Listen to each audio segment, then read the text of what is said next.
What's up, guys, gals, dudes, and dudettes? Thanks for tuning in the We'll Fix It team. Now, we're going to do something real simple. We're going to check the charging system on a suspected alternator that's bad.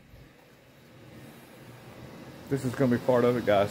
Get ready. Now, first things first. I've got a multimeter set on the DC scale, and I want to see a voltage of around 14 volts.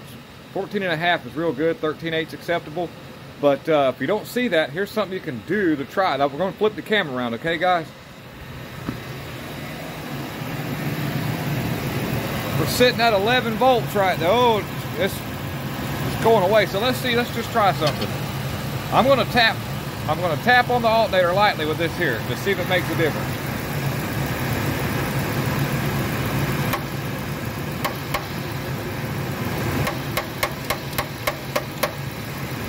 You can kind of hear it trying to do something.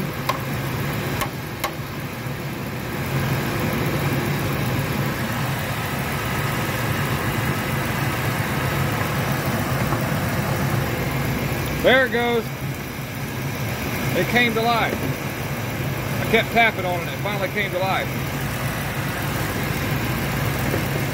Now it's not putting out very well. It's trying to charge that battery. Watch I tap on it some. See it come up a little bit there?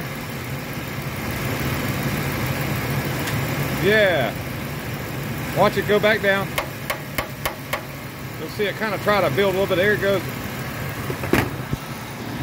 Okay, what's happening when I'm tapping that alternator is it's actually kind of jarring the brushes on that alternator. If I were to take it apart, the springs have probably gotten hot. They're corroded, or the brushes wore down, so they're not making really good connection on the armature of the alternator. And then what's happening is when I tap on that, it kind of moves things around a little bit, and it'll try to make connection. Even though I'm not seeing the charge that I want, that you could even hear when I was tapping the alternator, you can hear a sound that comes out of the field windings of the alternator, because it is a device that creates alternating current. And the alternating current does have a frequency sound to it. When it's under a heavy charge, you can actually hear harmonics coming off of the field windings coming out of that alternator, and it's got a high-pitched sound to it. And so when I was tapping on it, I hear it just try to do something, and when I tap that one little top on the very tippy top, it jarred just the right spot. Now, an explanation on something that you may have found on your own. You've had alternators that were not charging. You take them out, take them to the advanced auto so they can charge or check the alternator on their little alternator dyno. Now, you see me just tap on that alternator with the hammer.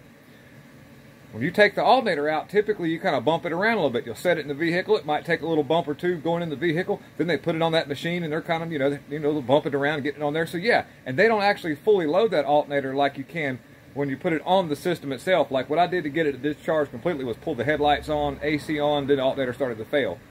And you won't see that until it kind of puts under load and gets a little bit of heat built up on the windings. So when you take an alternator out of a vehicle to have it tested externally, sometimes when you pull it out of its elements, it can give you a false reading. So the best way to do it is with this multimeter. Look for 14 volts. If you can access the alternator, you can tap on it some and see if it makes it do something.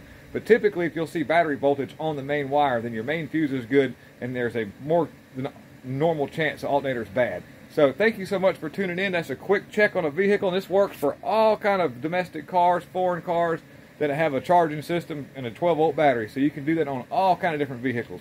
Thank you very much. Lots of love.